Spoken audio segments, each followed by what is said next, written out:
Mas você sabe qual é a arritmia que mais mata de todas? Acompanhe o vídeo depois da vinheta que eu vou te explicar. E o que você tem que fazer para poder evitar? É frequente o paciente chegar comigo perguntando sobre extracístoles. Mas, gente, aqui no meu consultório, eu nunca vi um paciente morrer por conta de extracístole. Mas eu já vi vários morrerem e ficarem com sequelas pro resto da vida por conta de fibrilação atrial. Com certeza eu tenho muito mais receio de tratar fibrilação atrial no paciente do que paciente que chega com extracístole. Mesmo aquelas extracístoles de alta densidade, isso aí é muito mais fácil do que tratar fibrilação atrial. Nosso coração é uma bomba hidráulica, toda bomba hidráulica para funcionar precisa de quê? Energia elétrica. O nosso coração tem seu próprio gerador de energia elétrica chamada de nó sinusal. Esse nó sinusal, ele dispara choque e esse choque caminha pelo coração e faz o coração contrair. Para onde passa o choque, o coração contrai. Então, sempre o choque começa na parte de cima do coração, chamada de átrio. E depois para a parte de baixo, chamada de ventrículo. Então, primeiro contrai o átrio, depois contrai o ventrículo, contrai o átrio, contrai o ventrículo. E é assim que funciona o coração. Na fibrilação atrial, aquele deixa de contrair. Fica tendo múltiplos choques e esse choque que acontece, ele não faz o coração contrair, faz só tremer. Ora, se o coração só treme, é menos sangue que vai para baixo. Se não vai sangue para baixo, vai começar a vir agora a parte dos sintomas. Isso você quer saber. Quais são os sintomas de fibrilação atrial? Os dois principais: falta de ar e palpitação.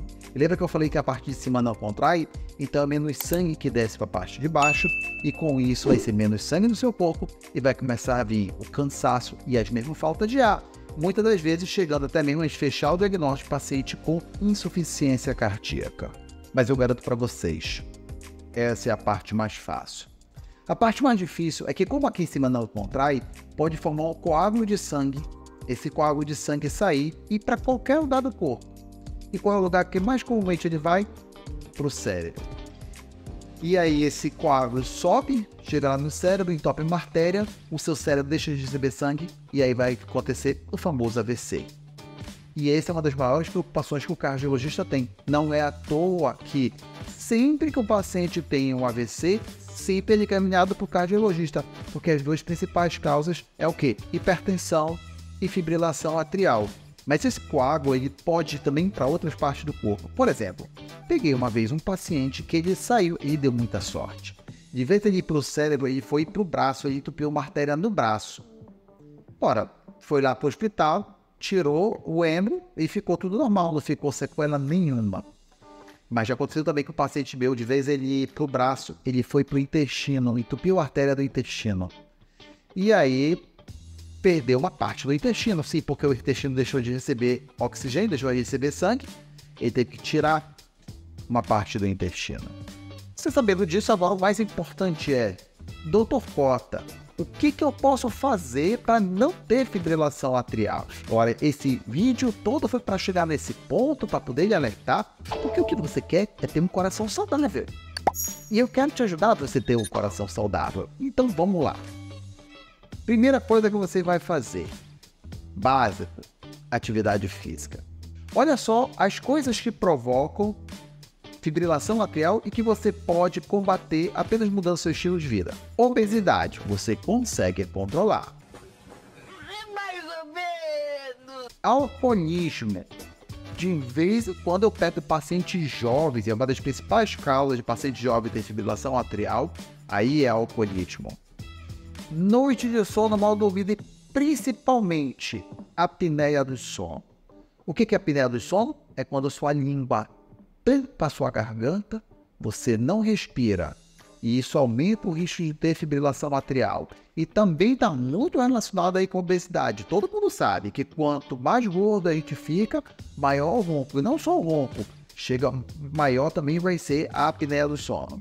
Agora você também pode diminuir aí o tabagismo, o estresse, o uso de estimulantes, como colocar o café. Café ajuda? Ajuda. Eu não estou falando de uma xícara de café, não é isso, gente. Mas é o abuso do café e coisas também que tem café, como por exemplo, pré-treino, uso de energéticos.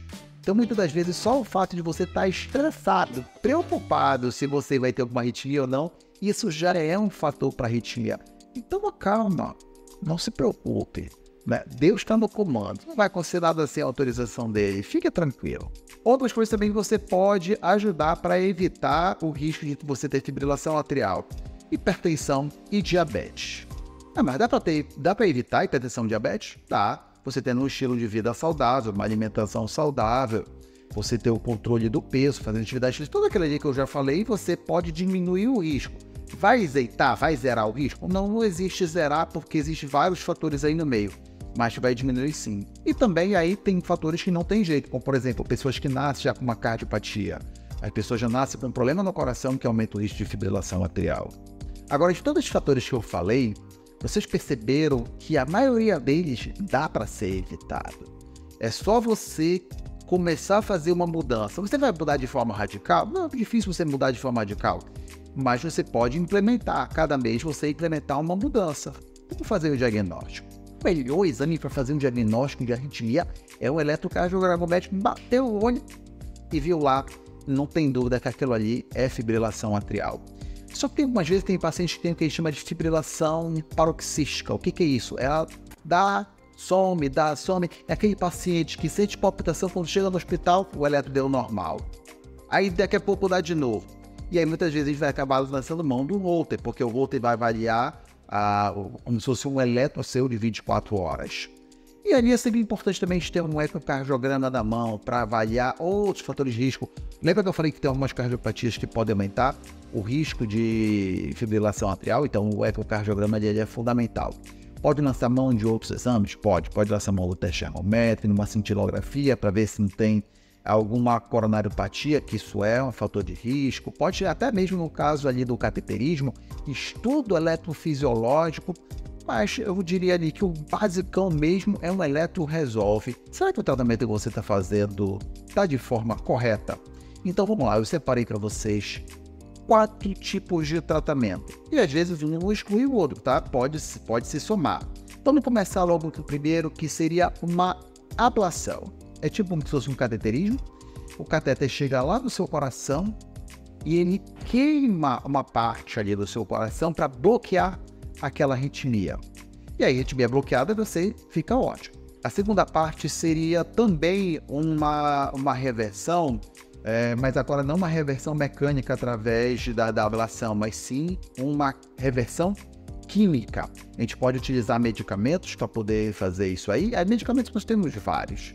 Nós podemos usar o propafenona, em alguns casos o propafenona cai muito bem, em alguns casos ali a amiodarona. Claro, vai depender do seu médico, vai depender de como é que está o seu coração, para o médico poder escolher qual o melhor remédio para você.